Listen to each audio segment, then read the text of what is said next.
licha ya kwamba kila mtu ni driver, haijalishi wewe unaendesha mkubwa ama unaendesha mdogo, lakini wewe ni driver.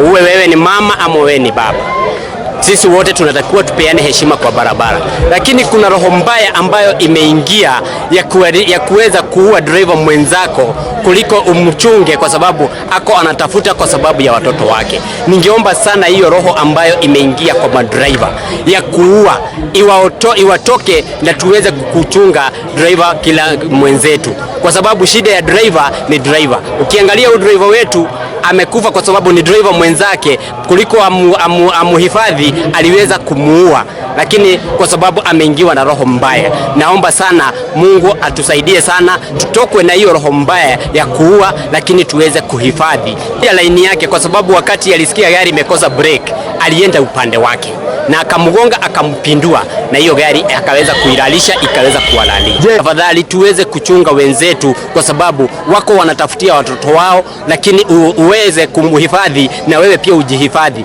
kwa sababu licha ya kwamba tuliambiwa tukiwa shuleni ya kwamba wewe unapokuwa barabarani ujue wewe ndio uko sawa, wengine ni wenda wasimu. Kwa hivyo sisi wote tujue ya kwamba kama unaambiwa wewe ndio uko sawa na wewe mwingine ni mwenda wasimu, kwa nini upeleke wasimu wako kwa huyo mwingine? Situhifadhiane na Mungu atatulinda. Kwa sababu usembe barabarani na tuweze kujiangalia.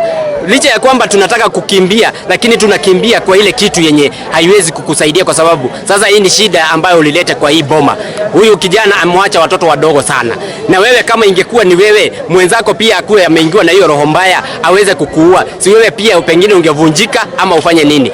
Niko kwa barabara miaka 30, lakini mambo yenye ambayo ninaona madriver wanafanya, ningeomba tu sana kama ingewezekana tuweze kuhifadhiana sisi wenyewe kwa wenyewe. Neno yake ya mwisho alisema, Mungu nimeshindwa, bariki familia yangu, watoto wangu na mke wangu. Akakata roho. Felix, I promise you, vile umependa familia yako nitaipenda pia hivyo hivyo tu, sitaiba abandon.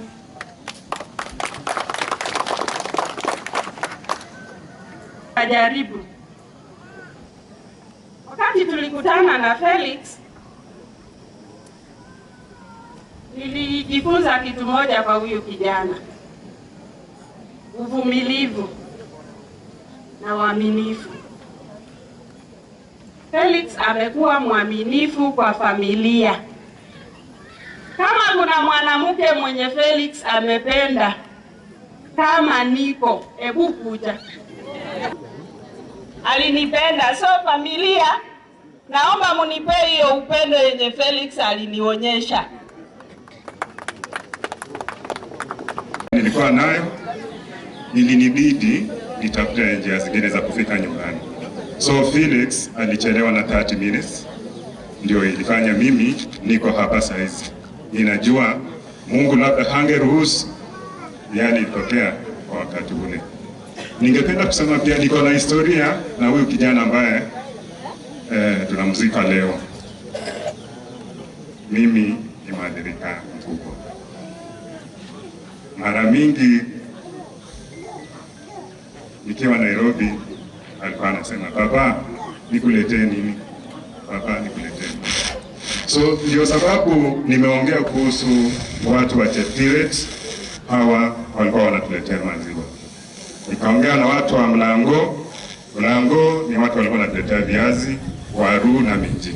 So mimi najua kwa sasa sitapata kwa urahisi, sababu hata tukisema tuta replace hiyo vacancy, lakini hatuta replace ile humanity, ile tabia, ile heshima ambayo Felix alikuwa nayo. Uaminifu wake. Everybody is here saying Felix was good. Tumekuja hapa kwa ajili ya jina mzuri. La pili, Felix was a driver. Most times watu wanadharau kazi mtu anayo. Whatever job you have, fanya kazi kwa bidii na utapewa shahada mzuri. Felix, rest in peace.